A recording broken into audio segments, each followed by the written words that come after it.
దేవుని ప్రజ, నువ్వు సహవాసంలో ఉంటే ఇంకో అద్భుతం జరుగుతుంది. ఏమిటో తెలుసా? నువ్వు బలహీనురాలివే, నువ్వు దేవునికి నచ్చినవి ఎన్నో చేసావు, ఓకే. కానీ నీతిమంతులు, పరిశుద్ధులు, భక్తులు, కన్నీటితో ప్రార్థించి మొరపెట్టే వాళ్ళు సహవాసంలో, సంఘంలో ఉంటారు. చూశారు?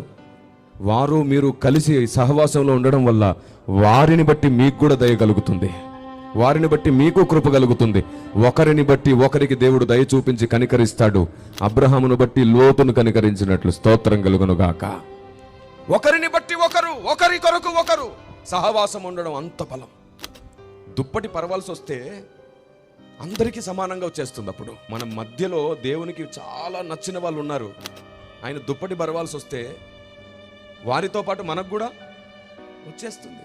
నీతిమంతుని మొర ఆయన ఆలోకించినట్టు. అందుకే భక్తులు ఎక్కడుంటే అక్కడ మనం ఉండాలి. అప్పుడు వారిని బట్టి మనం కూడా కనికరించబడతాం, వారి వల్ల మనకు దయగలుగుతుంది. అయ్యా, అక్కడ నీతిమంతులుంటే వారిని విడిపిస్తావా? విడిపిస్తాను. వారిని బట్టి మిగతా అందరినీ కనికరిస్తానన్నాడు. అక్కడే దేవుని మనసు ఏమిటో అర్థమవుతుంది మనకి. Praise the Lord. సహవాసం ముఖ్యం.